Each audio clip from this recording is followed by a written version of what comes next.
Well, good morning. It's 9:30. It is time to begin.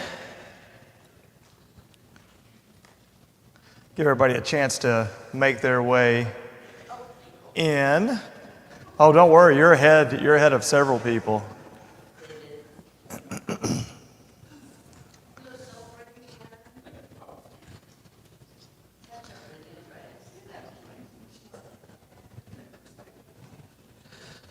My wife and I sat here for about an hour and a half yesterday, and we did every variable we could with these screens, playing around with options and troubleshooting, and I still don't know exactly what's going on. So we don't know if it's in the wiring. We think it's maybe having to do with the box up there. That's the only thing I can't touch. I'm going to have to get a ladder and play around with that one. Yes, ma'am.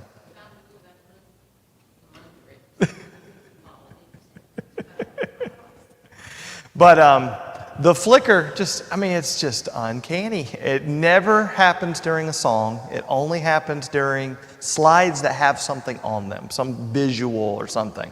Like a song, which, by the way, our songs are permitted, they're projected as pictures of songs. They're not actual text you can type on. And they never have a problem. But as soon as you go to, every once in a while, one of Don's sermon slides does it. And what I've been showing up there has been doing it. Usually not the text. Usually this picture does it, and it's weird. It's strange, and I'm a little OCD about trying to solve these kind of problems, and I cannot stop thinking about what have I not tried. But I found a few solutions that can usually make it stop flickering, and I can see it in my peripheral vision. If I feel that light flickering behind me, I start getting nervous, and my mind starts trying to think about two things at one time. But we'll get through it. Appreciate your patience with that, and we are definitely working on it. As we continue our study of biblical stewardship, we were talking about last week the Jerusalem principle, what I'm calling the Jerusalem principle. And in other words, using Christian stewardship to address major challenges and problems dividing God's people. Now, the first century church had different divisions than we do. We divide over all kinds of things. I remember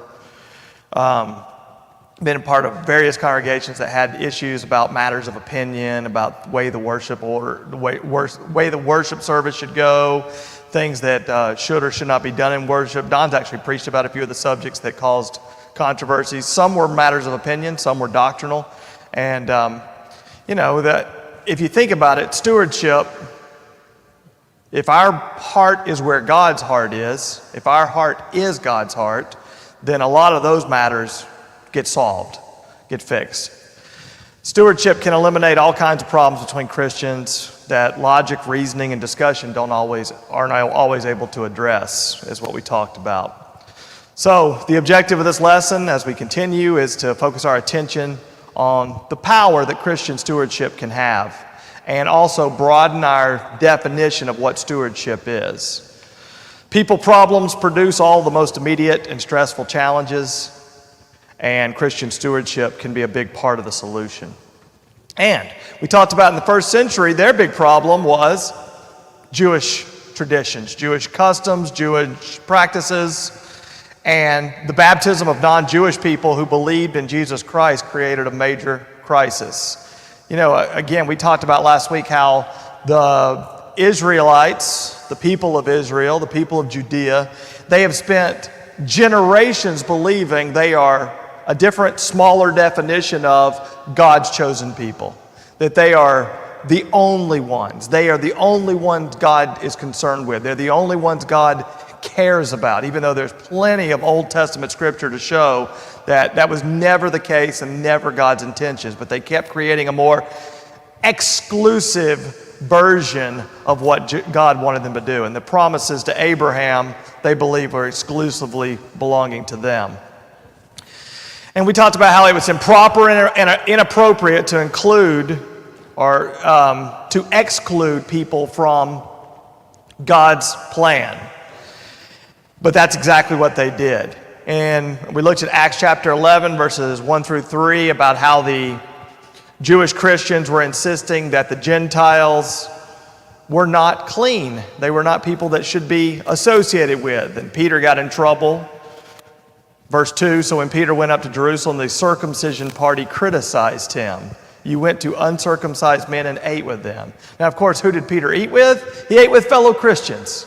He ate with fellow Christians. But because they were Gentiles and they were uncircumcised, these Jewish Christians had a big problem with it. So these customs were getting into the way. And then we looked at Acts 15, 1 and 5. And this was the case where they went even a step further and said, okay, well, if we are going to associate with the Gentiles, we are going to force them to enter into the law of Moses, the covenant of Moses, and participate in circumcision, have that. And the question I put to you is, how would you feel if some group of Christians that called themselves members of the Church of Christ came in here and said that what you are doing and the baptism that you submitted to is all meaningless because there's some other things you have not done? If we were told that, we would be, I think, rightly indignant about that, not happy about it. We would feel rejected. We would feel resented. I think we can empathize with the feelings of many Gentile Christians in the New Testament and see that they had some significant barriers that they were trying to overcome that were not their fault. And if you think about it, they are new Christians. They are coming from paganism, and it's enough just to try to become a Christian and try to do what God wants to do if you're overcoming those things, but to have your fellow brothers and sisters in Christ throw even more barriers in front of you, what a stumbling block they were creating. So, that takes us to today's lesson. God's community could never become the people God wanted as long as any barrier existed. They could not create a barrier and say, I know what the apostles have said, I know what is being taught, I know what God wants you to do, but we have some more things that we expect of you that are from the old law. Christian alienation could never achieve God's purpose of the one true church with no division between them. And Paul addresses that in Ephesians chapter 2 when he says that we are all one in Christ. God removed the barrier. We talked about the physical barrier that the Jews had created in the temple that represented the fact that there was going to be two classes of people at the temple. Well, they are attempting to create that, not a physical barrier, but a spiritual barrier by binding laws of the Old Testament that are no longer in place. Christian stewardship was going to assault that barrier. We see the first example of that in Acts chapter 11, and that's where I want us to turn today. Acts chapter 11, starting in verse 27. Acts chapter 11, verses 27 through verse 30. Now in those days, prophets came down from Jerusalem to Antioch, and first of all, Jerusalem, it's the capital of the Jewish society. That is the most important city. What's Antioch? It is literally, probably the most important church of the early Gentile churches. It is right there at the edge of what we would call Turkey today, at the southernmost point of Turkey. So very, as close as you can get, but it's obviously part of what is called in this time Asia Minor. So in those days, prophets came down from Jerusalem to Antioch. So we're seeing Jewish Christians visiting Gentile Christians. And one of them, named Agabus, stood up and foretold by the Spirit that there would be a great famine over all the world. This took place in the days of Claudius. Verse 29. So the disciples determined, everyone according to his ability, to send relief to the brothers living in Judea. And they did so, sending it to the elders by the hand of Barnabas and Saul. So Agabus declared that there was going to be a worldwide famine. Again, it's not happening yet. This is simply a prediction, a prophecy. And everyone knew what a famine meant in that day. It would produce complete crop failure, and the poorest among them was going to suffer the greatest. Few means for food preservation existed. There was no way to really supply the kind of foods that needed to be prepared for this crop failure that was going to come. But what did the Christians of Antioch decide they must do? Verse 29. Yeah, they were going to give everyone according to their ability. These aren't Jewish Christians. These are Gentile Christians. These are Gentile Christians that have been rejected every step of the way, treated as second-class Christians. But when the need arose in Jerusalem, what did they do? They rose to the occasion. They said, we're not going to let the fact that we've been mistreated, that we've had barriers built between us, we're not going to let any of that get in the way. We're going to do what we need to do. We're going to need to do.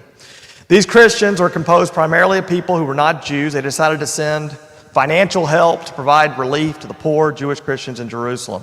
Let's look at a second example, 1 Corinthians chapter 16. 1 Corinthians chapter 16. Famous verse, famous scripture that we often read before we take up the collection. Gives us kind of one of the examples that we see from the New Testament of how we are to take up the collection for the work of the church. In 1 Corinthians chapter 16, verses 1, starting in verse 1. Now concerning the collection for the saints, as I directed the churches of Galatia, so you also are to do. On the first day of every week, each of you is to put something aside and store it up, as he may prosper, so that there will be no collecting when I come. And when I arrive, I will send those whom you accredit by letter to carry your gift to Jerusalem. If it seems advisable that I should go also, they will accompany me. So we always present this as just a simple Sunday collection. And it certainly gives an example of how a Sunday collection can be done. But what specifically was this event? What was happening here? I'm sorry?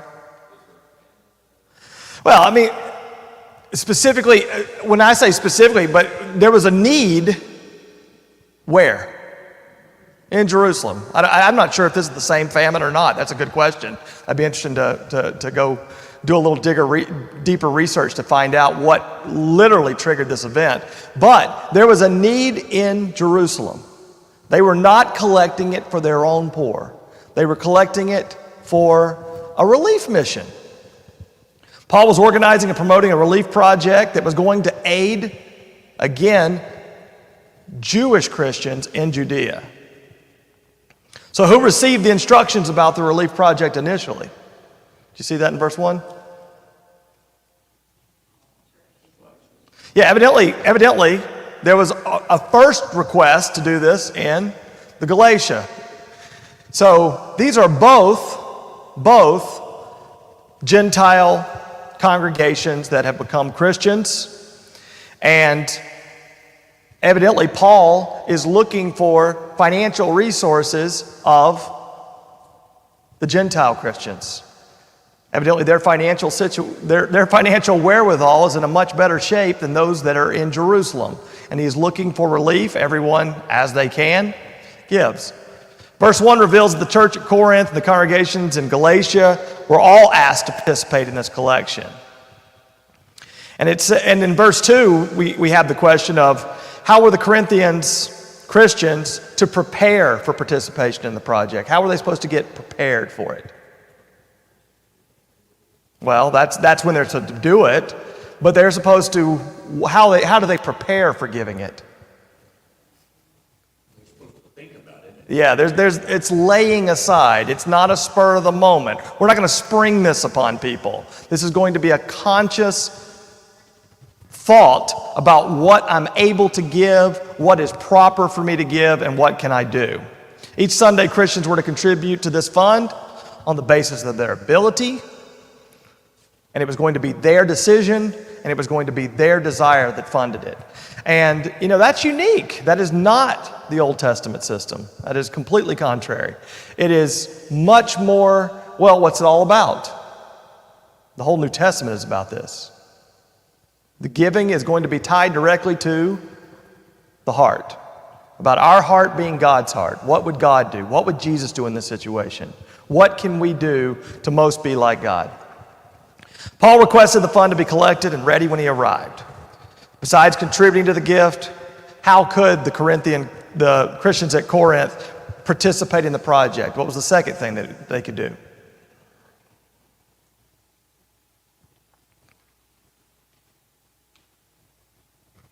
Well, he asked that he would have those that would actually accompany Paul. So he said, I want some of the Corinthians to come with me. Why do you think Paul needed that?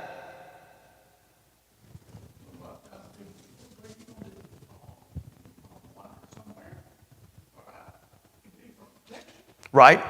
Just the physical help of the journey, just to make sure he got where he's going.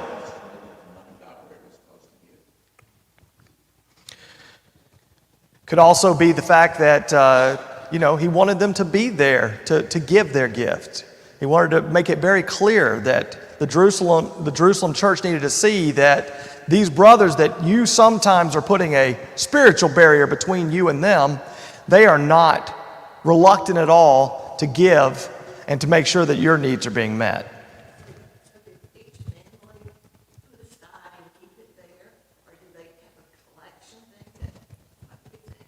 Well, I'm not sure I can answer that question, but I mean, all I can say is what it says, that we're going to put something aside and store it up. So, it sounds like somebody acted as the treasurer. Someone acted as the safe keeper of those funds. But Paul wanted it in a hurry. He didn't want to have to organize it when he got there. He wanted to make sure they knew exactly how they were going to do it in an orderly way. And it was going to be a simple process so he could get on to helping the people that were evidently in dire straits, needed the help right away. In verse 4, Paul says he should take this gift and that it was appropriate for the congregations to send those representatives to accompany him.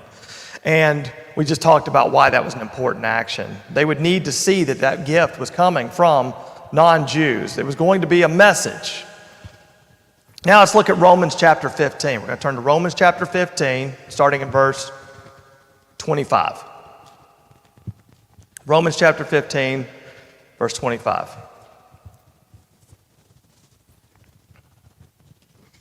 Again, I'm going to read some of it, and I'm going to ask you some questions. These are mostly just context questions to kind of dig deeper and look beyond these verses. We've read these a million times, but I want us to really think about what's happening and try to empathize with both sets of congregations that are working here in this situation. In verse 25, at present, however, I am going to Jerusalem, bringing aid to the saints. For Macedonia and Achaia have been pleased to make some contribution for the poor among the saints at Jerusalem. Again, these are Gentile congregations and regions that are giving to the saints at Jerusalem. We have it here in 3 different places in the Bible talking about how important it was. And we see that the most needy congregation, obviously, or the congregation with the most needy people, was in Jerusalem. And it makes sense. They're under occupation of Roman rule. There's very limited ability for them to have any kind of power or any kind of economic development in their land. And in verse 27, it says, for they were pleased to do it, and indeed they owe it to them. Important verse. For if the Gentiles have come to share in their spiritual blessings, they ought also to be of service to them in material blessings. So where was Paul going in verse 25? Jerusalem. Why? Again, he's there to serve. He's serving the Christians there. The Christians in Macedonia and Achaia were pleased to make contribution. They were excited about the opportunity. It made them happy that they were able to help. That's going to be an important point too. We never can stand in the way of allowing people to be stewards by saying, oh, your gift is beneath us. We're the Jerusalem Christians. We're the originals. We're the first church. We're where the day of Pentecost took place. Why would we take charity from some smaller backwater congregation from the land of the Gentiles? That's not the way it was treated. They understood. But the Gentiles, of course, were pleased to do it. Again, see how the Christians are predominantly non-Jewish congregations are continually being able to, in a position to be able to help the poor Jewish Christians. Well, Why were these Christians pleased to collect and send this gift for relief? Verse 27 tells us very specifically why they were pleased. Yeah, but what's the second half of that verse in verse 27? They felt they had a debt. Now, why in the world would the Gentiles, who feel like they've been treated as second-class citizens, feel like they have a debt to the Jerusalem church?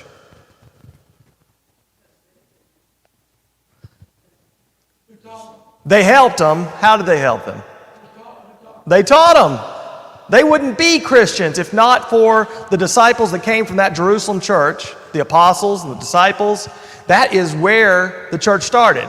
That is where the spiritual blessings sprang from that gave them the hope that's in them. And even though there's been some abuse, even though there's been some things bound on them that wasn't supposed to be bound, even though they've been treated as second class, they still felt indebted to them. They felt there was a debt that needed to be repaid.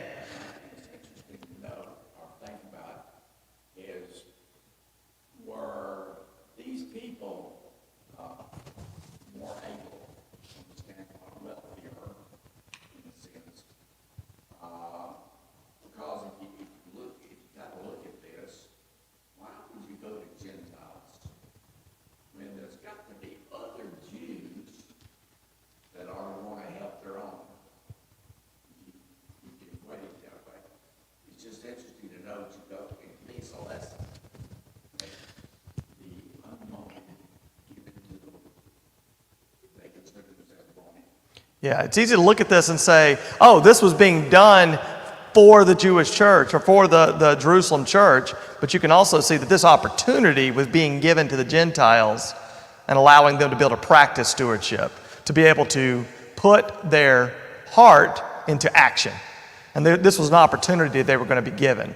So this was a mutual benefit situation. There is both congregations are going to be strengthened. One's going to be strengthened materially.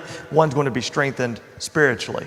And ultimately, they're both going to be There was a need and they had a responsibility. It was a real need. Right.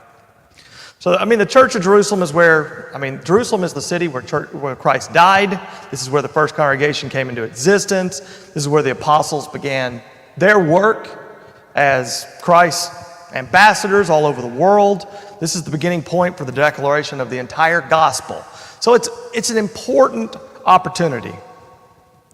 So what was it appropriate for the Gentile Christians to do in verse 27? What was it appropriate for them to do? Right? And to express, what are they expressing by doing this? It's charity, but it's gratitude. It's showing that I am so thankful that when we were in a much worse situation, we were in a spiritual famine. You might be in a literal famine, but we were in a spiritual famine, and what you did for us was much greater than what we're able to do for you, but we're going to do everything we can in your moment of need. They expressed appreciation for the opportunity to share in the spiritual things that began there in Jerusalem by sharing the material possessions they had at that time. When we serve India and the unbelievable people that are there, gosh, we just really want to do that so much to help them. And we can't believe what's going on there. Right. But it's slightly different in the sense that we are trying to share both things, spiritual blessings and material blessings, and we're using the material blessings as kind of an avenue. Like if they'll come for the support, the financial support, the help we need there, then maybe they will also stay for the spiritual blessings that they can get. This is a little different in the sense that it's slightly different from that in the sense that they're not trying to teach the Jerusalem Christians. They're not trying to bring Christ to them. They are simply trying to reflect the light that they've already received from Christ back to those that are, in a sense, their spiritual forefathers. This is the people that brought them the hope of Christ. Well, in this passage, Christian stewardship is centered in two areas of reality, as we just said. The two areas, spiritual blessings and material blessings. And that's what we're going to talk about briefly now. There's a natural link between these two realities, and we see it over and over. And I think India is a perfect way to talk about it in the fact that we often link these two things together. It's one thing to tell somebody, hey, you need Jesus, but not be willing to help them anywhere else except for, would you like a Bible study? I mean, that's great. We should absolutely offer spiritual blessings to anyone that we have the opportunity to. But a lot of people won't let you do that until you show what? Until you show that you care about them in every other aspect of their life. Because people's lives, when we meet them, they're focused on their jobs, they're focused on their children, they're focused on their family, they're focused on their friends, their problems, whatever situation they're encountering. Until we show that we care about them holistically, it's going to be really hard to bring those spiritual blessings to them.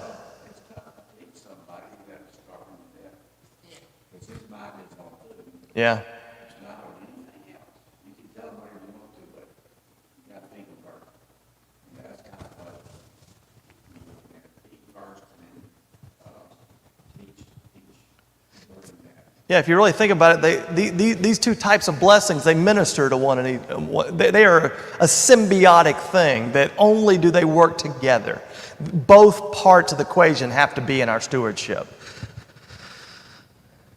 There was a barrier between many Jewish Christians and Gentiles, and it was enormous, but that barrier was constructed based on a religious perspective, cultural views, moral and ethical criteria, social customs, and physical heritage. What was going to be able to tear all that down? You know, from the Jewish perspective, God had laid the foundation of this barrier. Think about it. They thought that this is what God wanted. They wanted to keep us apart from these evil Gentiles. We're separated from these people. The promises of Abraham weren't for them. They believed that this barrier was erected in his covenant on Mount Sinai, that was always the way it was supposed to be. But Paul stressed that the Gentiles were always included from day one in God's covenant with Abraham. See that in Galatians chapter 3. In Galatians chapter 3, verse 8, Paul writes, "And the scripture, foreseeing that God would justify the Gentiles by faith, preached the gospel beforehand to Abraham, saying, 'In you shall all the nations be blessed.'" I mean, it's obvious, as in our viewpoint of this, we can see how this is a fulfilled prophecy. That Christianity has blessed all nations. Everyone that is receptive to the power of Christ has been blessed by that in every single nation under the sun. But the Jews had a hard time understanding what this even meant. I'm not even sure what they felt this meant. If it didn't mean that the Gentiles would have the hope of the Messiah. But since this barrier was real and strong and ancient, how could this barrier be torn down? How could God's people become one single community among all nations, nationalities, languages, and countries? How would that barrier between Jews and Gentiles be finally torn down? Well, Christian stewardship is that powerful today. It is the solution. First, it could happen if Jewish Christians, as God's stewards, shared spiritual things with Christians who were not Jews. That's what the Jerusalem church did from the very first day when the Great Commission was put out there. Those people went all over the world and shared the spiritual things. It could happen if Christians who were not Jews, as God's stewards, shared the material things with Jewish Christians.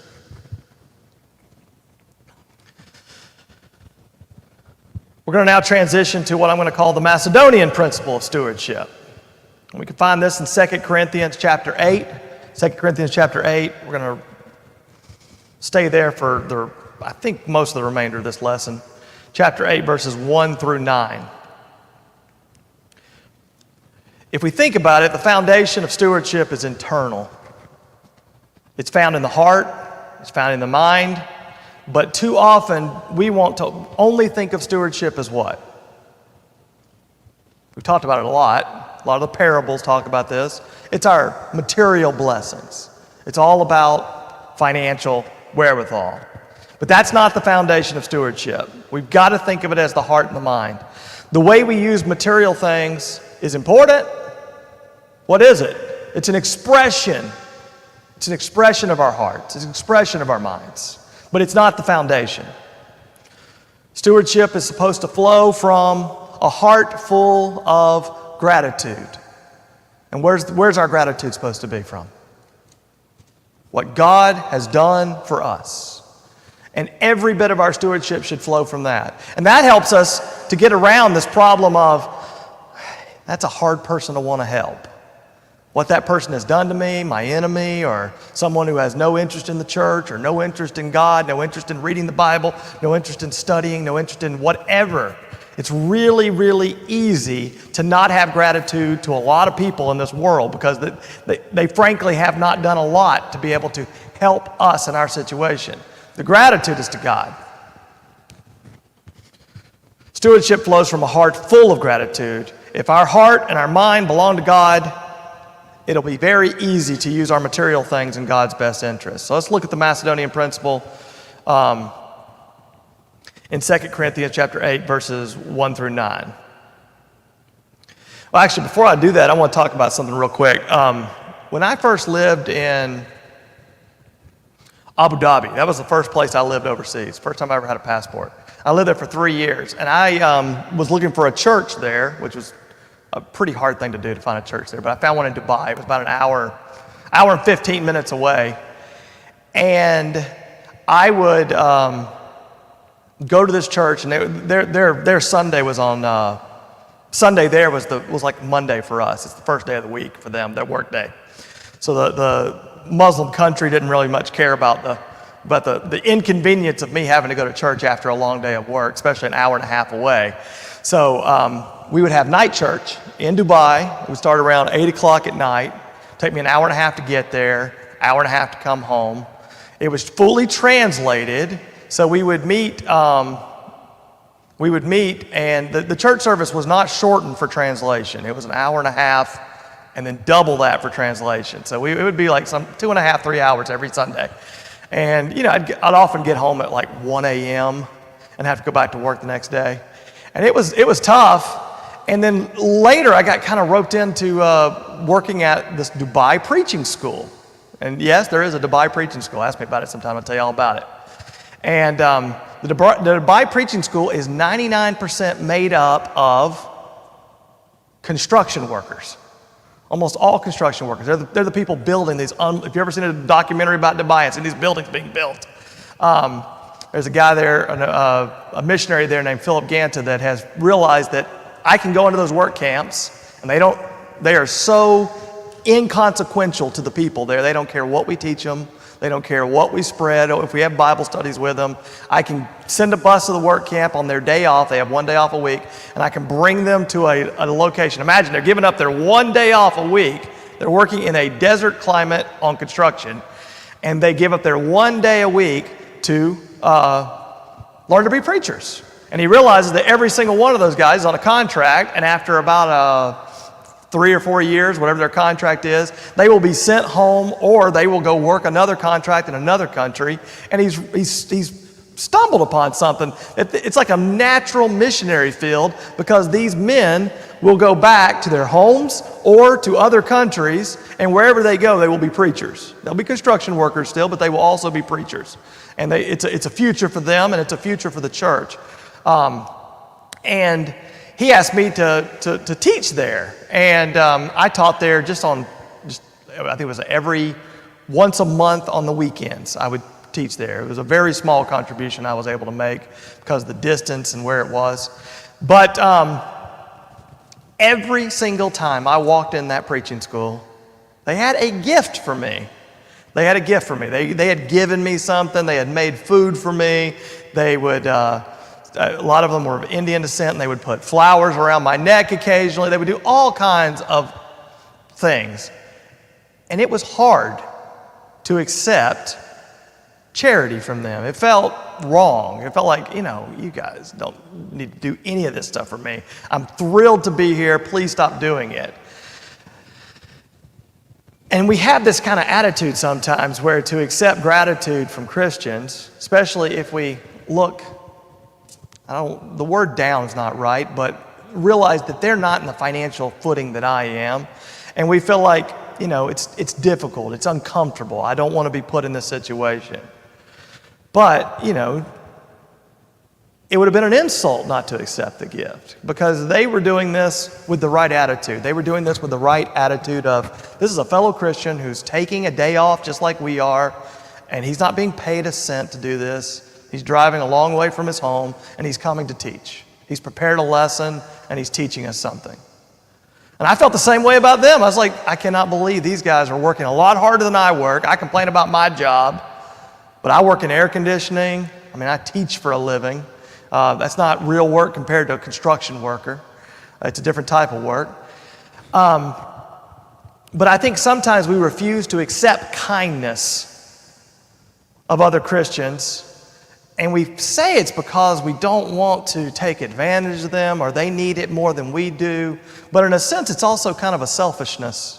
I'm more worried about how this gift giving makes me feel than how it makes them feel to be able to give it to me.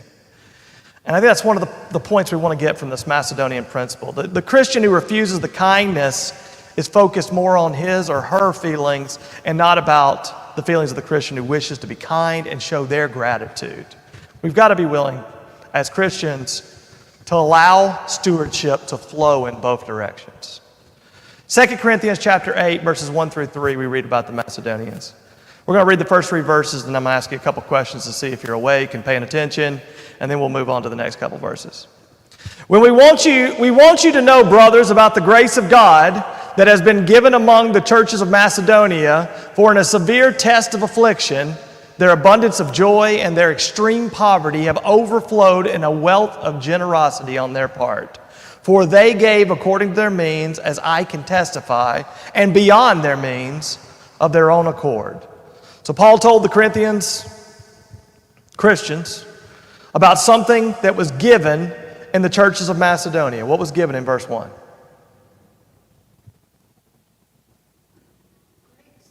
Yeah, it was the grace of God. The grace of God was given.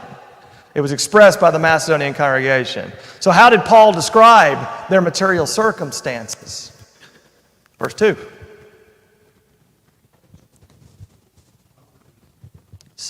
They were stuck in a severe test of affliction,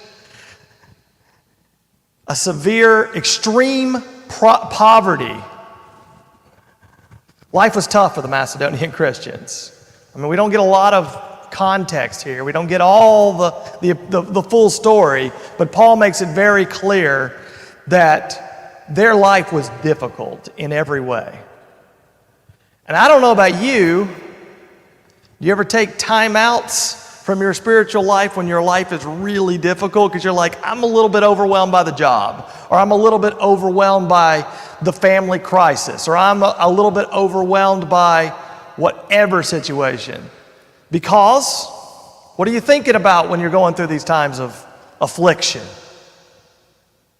You're only focused about yourself. It's hard to even want to hear. I don't want to hear the bulletin announcements. I don't want to hear about how terrible other people's lives are, because my life feels like it's falling apart right now too.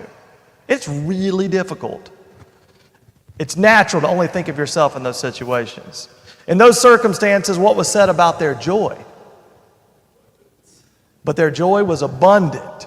So we miss this. We forget to notice what their lives were like when they were able to show abundant joy. And I would ask this question. I know it should be a rhetorical question because it's obvious. Is that typical? I don't think it's typical. I think it's completely unnatural. There's a lot of things that God asks us to do that don't feel natural, to give when we don't have much. Evolutionary thought would tell you, nope, you conserve every resource and you keep yourself alive, and if there's enough, you share it with your offspring. That's not natural, according to what science would tell us. It's not typical to experience abundant joy in the face of complete, utter poverty, difficulty, a tough life. The Macedonian Christians experienced such joy. Why? Because they had a relationship with God that was real. They had a relationship with God. They were able to look past their physical problems and realize we have spiritual riches, and it wasn't just a platitude. It wasn't just a word they say in their prayers. It literally meant something. They realized they were literally able to count their blessings and realize that all the things they don't have don't matter because they do have what's most important.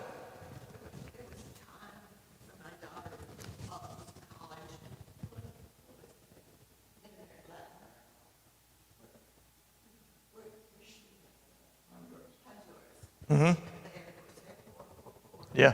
All these college people, doctors, we went on this, and she said that one little lady had a fan sitting next to her, and she entered for the whole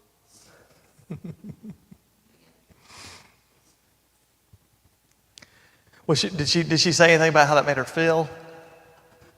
A little uncomfortable, but also, yeah. Yeah, I've been in circumstances in non-air conditioned worship services, and what a pleasure that would be to have that done. And I guess while she's fanning her, she's not fanning herself, is she? Right? Yeah, yes. 10 years ago now, when we first had to Roy came and we paid the ladies back pay for the capital.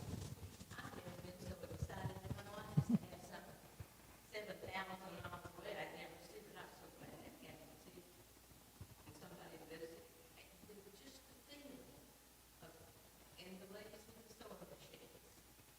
I mean, I could sit here and listen. They would set those sewing machines and they raised their house up and they could feed their family. On a sewing machine, you bought it that you could buy for paper or groceries for a week or whatever. Absolutely.